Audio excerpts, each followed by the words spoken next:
where horror lies. Hey guys, Rob from Georgia here with you. I'm your regular Wednesday evening host here at BodyBags. Once again, that is. It is week 429. It is Scream Factory week. I believe it's volume 4, meaning we have at least 3 other weeks over the course of the span of BodyBags where we have spent at least a week talking about Scream Factory. So here we go. And Scream Factory is a big label, man. They produce and distribute a lot of freaking crap. So I mean, I'm sure we'll be up to volume 8 or 9 at some point down the road. But it is volume 4, and so we're going to spend the week. It's label week, talk about Scream Factory. And I'm going to hit on a particular film from the It's Alive trilogy from Larry Cohen. This one comes out in 1987, a few years after the previous two. And it is of course, again, the It's Alive trilogy, but I'm holding the box set from Scream Factory.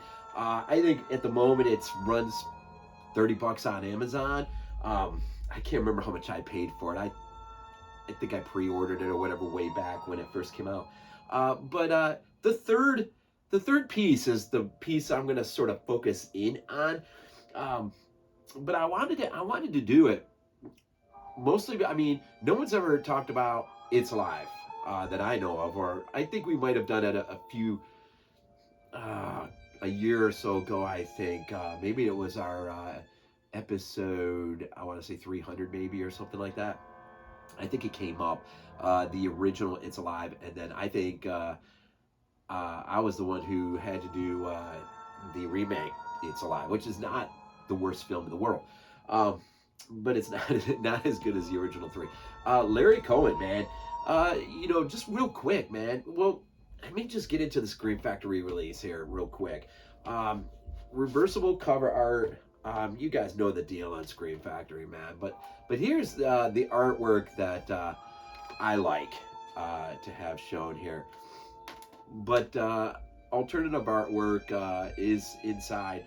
I want to say the first disc has they all have commentaries by Larry Cohen, and you'll have to excuse the cold, please.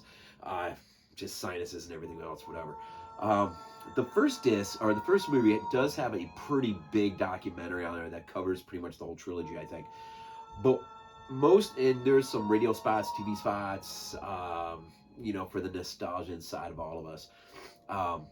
And then commentary. Larry Cohen's got commentaries on every one. So, so there's something. The second two aren't loaded, and the first one really isn't loaded per se. But it's a nice release for a box set, and I'll tell you why I dig it. I love it when Scream Factory, man, or it could be another distribution company, but I love it when they get a hold of something that you have some attachment to from when you were a kid. And I can tell you, man, in '73, when the first It's Alive, it must have been a reissue. It must have been doing the drive-in circuit a little bit later on, because I do remember my parents going to see that. I remember sitting in the back of the van and supposedly sleeping, right, and getting scared out of my wits by the milk truck scene of all scenes. When the blood comes running out with the milk at the back end.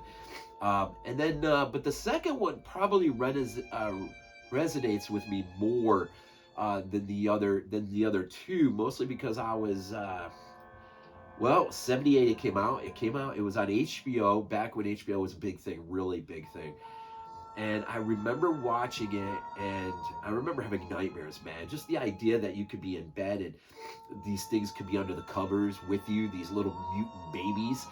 And so of course I had a cat, and the cat used to sleep under my covers at the end of the bed, right where my feet were.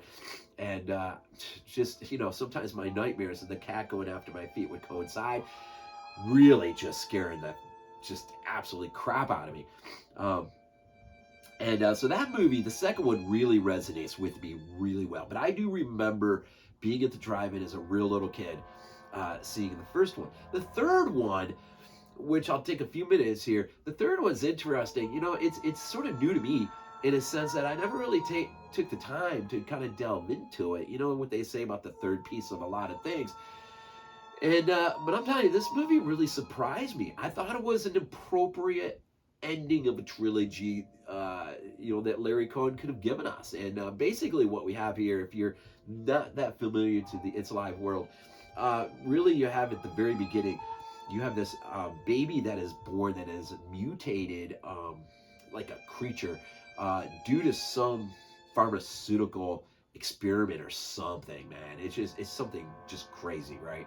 And so that lapses over into the second piece, and so they expand on the first, and so instead of one baby, there's multiple babies, and then by the third one, now I have to tell you, John Ryan is the father in the first one. He freaking is awesome, man. Freaking awesome. James Dixon, I think, plays the lieutenant from the very. He's the only one from the first one. He's in the second one. He's in the third one. And then so you got John Ryan, who's the dad in the first one. You got Frederick Forrest, the dad in the second one, and then you got Michael Moriarty, who is the father, and Karen Black from Rob Zombie fame. She plays his wife, so they're the parents of the monster in this film. Well, Moriarty goes to court, and he gets dragged into court, and he's able to basically get the judge to decide to export these mutant creatures, these babies, off into a deserted island where nobody knows where they are, and let them live their lives out without being bothered, which is kind of an interesting concept, because now this allows you to go back to the island, right? And you go back once very early on, and the pharmaceutical company sends some hunters out there to basically kill them off, because they don't want the connections to ever be revealed of their part in all of this.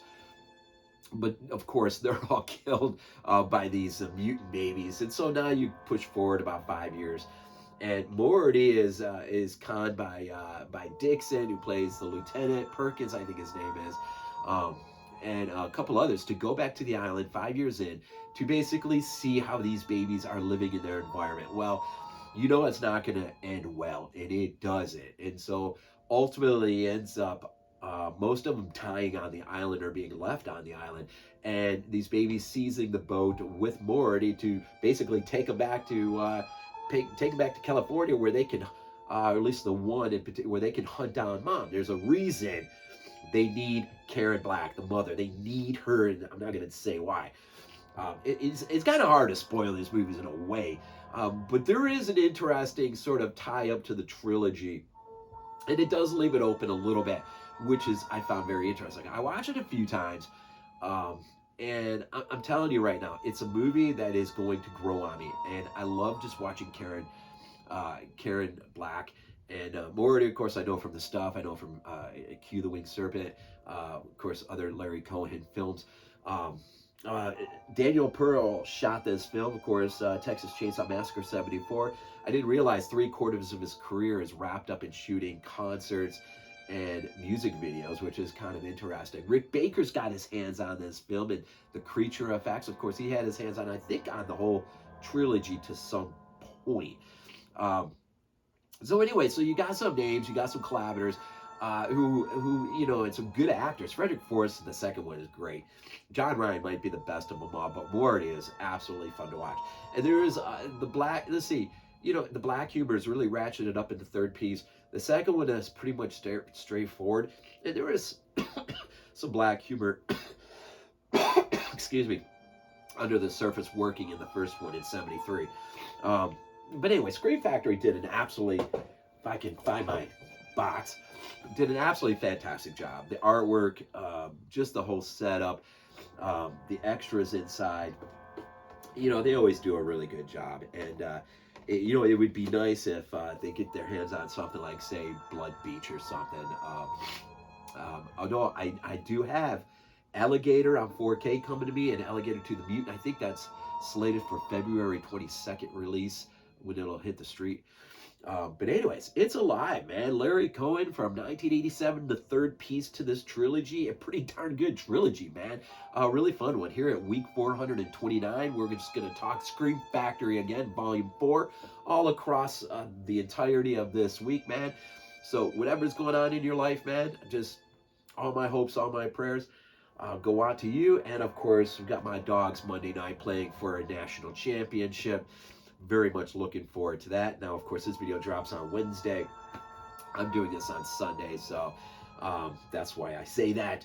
But anyways, so Scream Factory, yeah. So what'd you think? Do you have it? Are you gonna get it? It's good stuff from Larry Cohen, man. Anyways, we always end these things off with "Go Bills." This is not a dream.